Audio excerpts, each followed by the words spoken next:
안녕하세요. 언더캐덕한 F77입니다. 오늘은 위코 하이웨이 퓨어 4G를 간단하게 알아보도록 하죠.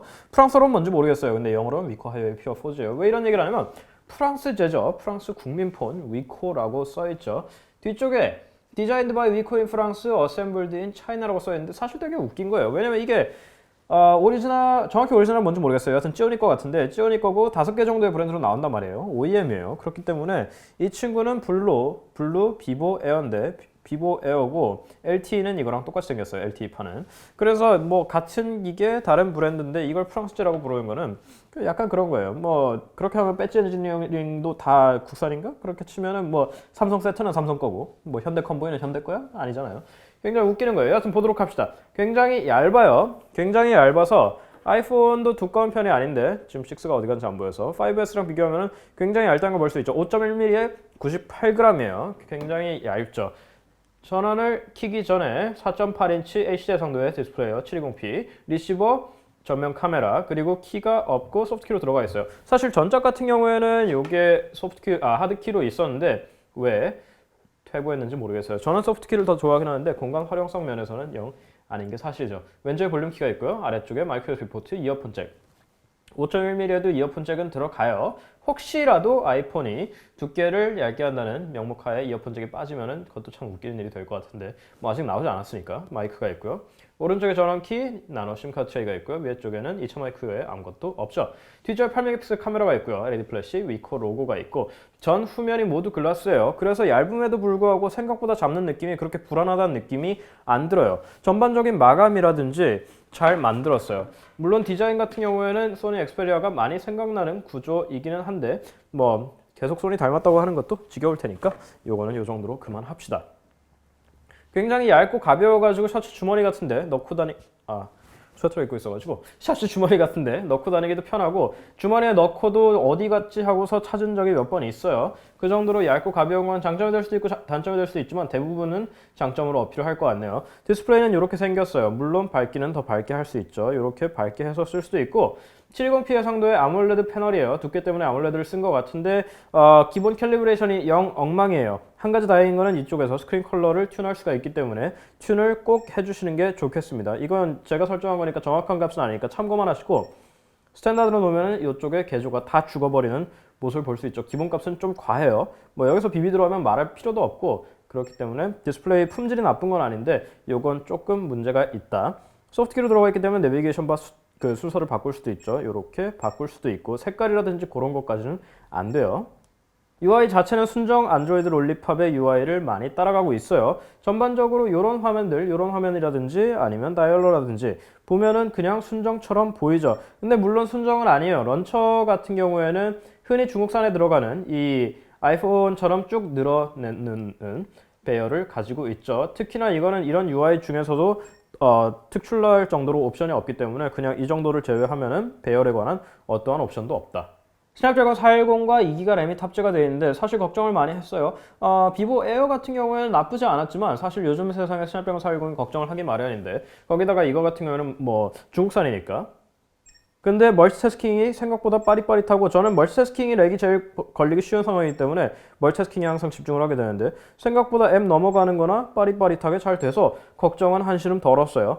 쓰면서도 뭐 느려가지고 문제가 된다라든지 그런 건 없었어요. 물론 스냅드래곤 410의 성능 자체가 있기 때문에 게임이라든지 할 때 약간씩 성능이 딸리는 거는 어쩔 수 없겠지만 그리고 항상 얘기하는 부분이지만 저가형이나 뭐 이건 아주 저가형은 아니에요. 중저가형이지만 저가형들의 걱정이 되는 건 멀티미디어예요. 일단 첫 번째 오디오, 이 얇은 5.1mm 두께에서 나오는 오디오. 일단 뒤쪽 스피커는 이렇게 놓으면은 완전히 막혀요. 완전히 막히기 때문에 스피커는 기대를 안 하시는 게 좋겠고 소리 자체가 그렇게 끔찍하게 나쁜 건 아닌데 이 막히는 부분이 워낙 크죠. 그리고 이어폰으로 들으실 때는 듣지 마세요. 음악은 듣지 마시라. 블루 비보, 그러니까 요거의 전작을 리뷰할 때도 마찬가지였는데 이 친구는 상태가 똑같이 심각하네요. 이쪽에 다이렉 HD 사운드라는 게 들어가 있어서 뭔가 도움이 될 것 같지만 사실 이런 이퀄라이저들은 다 그런 거예요. 소니라든지 아니면 뭐 삼성같이 메이저 업체들에 들어간 게 아니면 그냥 보통 품질이 안 좋은 거를 가리기 위한 차단체이기 때문에 키면은 더 나빠져요. 뭐 키나 끄나 괴로우나 즐거우나 음악은 듣지 마세요. 한 가지 다행인 건 카메라가 생각보다 괜찮다는 거예요. 소니 센서를 썼다 그래가지고 뭐 소니 거 써봤자 뭐 소니 거 쓰는 소니 것도 카메라가 별론데 이건 반쯤 농담이지만 별로 기대를 안 했는데 생각보다 사진이 괜찮게 잘 나와요. 의외였어요. 전면 카메라는 뭐 그냥저냥 별로 기대는 안 하셔도 되고 그냥 찍힐 만큼 인스타그램에 올릴 정도의 사진은 나와요. 하지만 후면이 생각보다 꽤 괜찮다.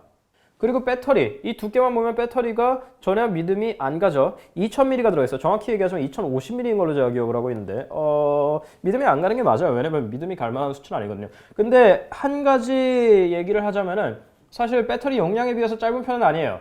3시간에서 3시간 반 정도 화면 켜짐이 가요. 물론 모든 절전을 끈 상태로. 그렇기 때문에 사실 용량에 비해서 짧게 간다고 할 수는 없는데 요즘 기준으로 봤을 때는 사실 좀 부족한 수치라고 할 수 있죠. 이쪽에 절전 모드도 있으니까 뭐 절전 모드를 쓰면 좀 나아질래나 하는 생각이 듭니다만은, 그리고 방금 보시다시피 완전히 한국을 목적으로 한 단말기가 아니기 때문에 이런 식으로 번역이 조금씩 안 돼 있는 부분이 보여요. 대부분 옵션들 안드로이드 순정에 들어가 있는 것들은 번역이 다 돼 있지만 가끔씩 안 돼 있는 부분들이 조금씩 있다. 그래서 결론적으로 얘기하자면 취향을 좀 많이 탈 것 같아요. 굉장히 얇고 가볍다는 게 특징이죠. 그거 외에 사실 특출난 것은 없어요. 뭐 속도라든지 나쁘지 않다 정도 수준이지 뭐 아주 좋은 건 아니니까. 가격을 봅시다. 21만 9천 원이죠. 출고가 그대로 보면 21만 9천 원. 뭐 약정하면 뭐 9만 원이다 그러는데 그건 약정했을 때 가격은 뭐 볼 필요 없는 거고. 21만 9천 원에 스냅드래곤 410에 2GB. 나쁘지 않아요. 한 가지 아쉬운 건 마이크로 SD 확장이 안 되기 때문에 16GB 스토리지에 한정돼서 계속 써야 된다는 거고. 초기 캘리브레이션이 좀 안 좋고 오디오 퀄리티가 좀 심하게 얘기하자면 똥망 수준이라는 게 아쉬운 부분이긴 한데 그냥 가볍게 쓰기에는 나쁘지 않고 얇고 크기가 작기 때문에 4.8인치 요즘 이 정도 화면 크기 찾기 쉽지 않으니까 그런 걸 원하시는 분이라면 충분히 쓸만할 것 같아요. 큰 문제 없음. 그럼에도 불구하고 마지막까지 거슬리는 거는 이걸 계속 프랑스제라고 홍보를 한다는 거예요. 그 프랑스제. 그 알카텔 있죠. 알카텔 원터치. 요즘 솔이 알카텔이 아니던가? 여하튼 그 알카텔 시리즈들이 있는데 그거 사실 TC일 거예요. 중국 회사란 말이에요. 알카텔 브랜드를 사간 지 10년이 넘어가는데 프랑스제라니 그건 참 말도 안 되는 소리죠. 그러면서 막 광고에서 막 프미, 데비 이러고 있는데 그건 말도 안 되는 얘기지. 하여튼 재미있는 기계예요. 뭐 선입견을 가지고 보지 않으면은 생각보다 꽤 쓸만하고 특출나게 문제될 건 없다. 오디오는 거의 패급 수준이지만. 여기까지가 위코 하이웨이 퓨어 4G에 대한 결론입니다. 비보 에어 LT라든지 다른 그 브랜드로 나온 것들과도 동일한 기기이기 때문에 뭐 소프트웨어적으로 크게 다르지 않은 이상 이 리뷰를 보고 해당 기기 구매하실 때 참고를 하셔도 될 것 같아요. 여러모로 깔끔하고 잘 만들었어요. 몇 가지 아쉬운 점이 있긴 하지만 썩 나쁘진 않았다. 위코 하이웨이 퓨어 4G였습니다. 프랑스어로 어떻게 바이바이를 하지? 아듀? 인가? 여하튼 끝!